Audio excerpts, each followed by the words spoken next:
Mga kabasketball, isang malaking update ang yayanig sa Gilas, Pilipinas. Confirm na, bumalik na ang national pool si Justin Baltasar. Pero teka, bakit ngayon lang?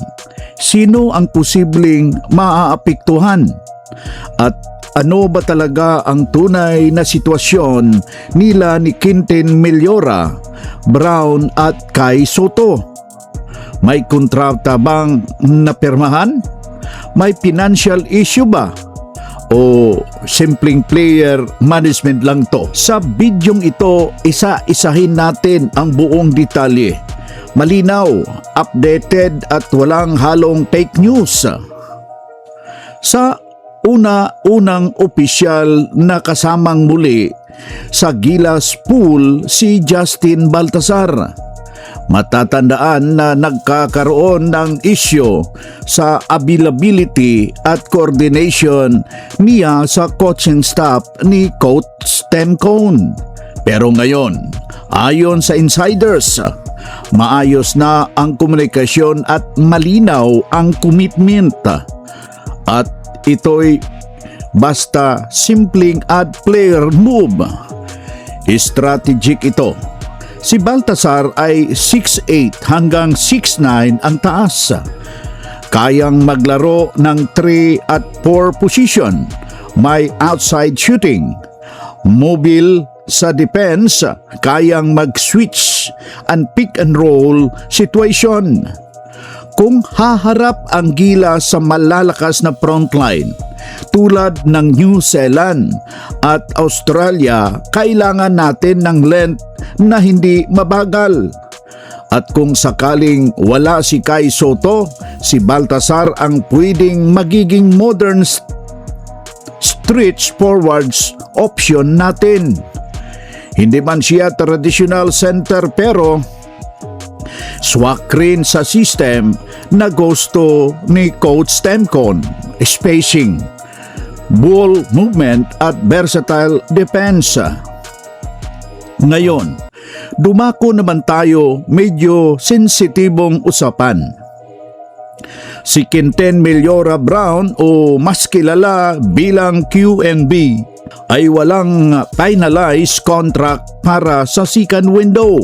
Ayon sa report ng Spin PH, hindi siya nakakapirma ng bagong deal para makalaro sa window na ito.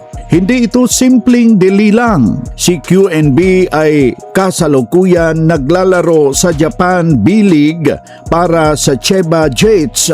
Ibig sabihin, may mother team obligation, may schedule complex, may agent negotiations, may financial agreement na kailangan plastahin. Sa international basketball, hindi pwede basta tara na, laro na tayo. May insurance, may release clauses, may clearance. Kung hindi ito maayos agad, posible madili ang kanyang joint sa practice at malaking adjustment iyon sa rotation. At tandaan, malaki man maitutulong ni QNB sa interior present laban sa Guam kung naniniwala siya na kailangan ng immediate adjustment ang Gilas. Ngayon, linawin natin ang pinakamainit na tanong. Bakit wala si Kai Soto? Hindi ito pera. Si Kai ay galing sa operasyon at kasulukuyan nasa recovery phase.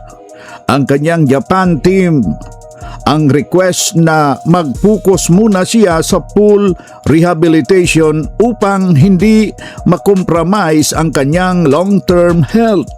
Mas lumalabas na ang impormasyon tungkol sa retainer offer na mas mababa kumpara sa kinita noon ng FIBA World Cup 10. Pero ayon sa sources, hindi iyon ang dahilan. Health and priority. At kung maayos ang rehab progress, posible makita natin siyang bumalik sa susunod na window. Mas mabuti ang 100% healthy si Kai kaysa pilit na 60% lang. Kung wala si Kai, hindi ma-finalize ang kontrata ni QNB. Ano ang options ni Coach Tencon? Scenario number 1. Si Justin Baltasar ang nagiging pangunahing stretch 4 option. Scenario number 2. Maaring bumalik ang veteran present tulad ni Japit Aguilar para sa interior stability. Narito na naman yung scenario number 3. Mas maliit ngunit mas mabilis na lineup, mas switchable defense kay transition offense. Dito papasok ang mas malaking tanong. Mas mahalaga ba ang chemistry kaysa star power? Mas importante ba ang availability kaysa pangalan? Sa international level, minsan hindi pinakasikat ang panalo kung hindi ang pinaka-prepared. Ang nakikita natin ngayon ay hindi simpleng player swap lang. Ito'y usapin ng contract management, player health, international scheduling, team chemistry, federation coordination.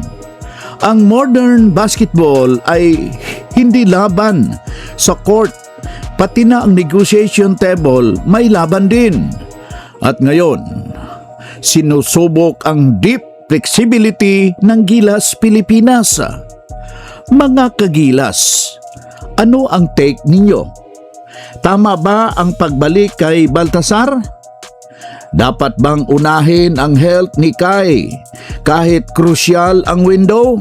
O dapat bang ayusin agad ang kontrata ni QNB bago mag-training? O wag naman kalimutan, i-comment ninyo sa baba kung ano ang gusto nyo ng updated, malinaw at walang clickbait na balita tungkol sa Gilas Pilipinas. Huwag naman kalimutan paki-like at paki-subscribe na. Laban Pilipinas, magandang araw mga kaslam!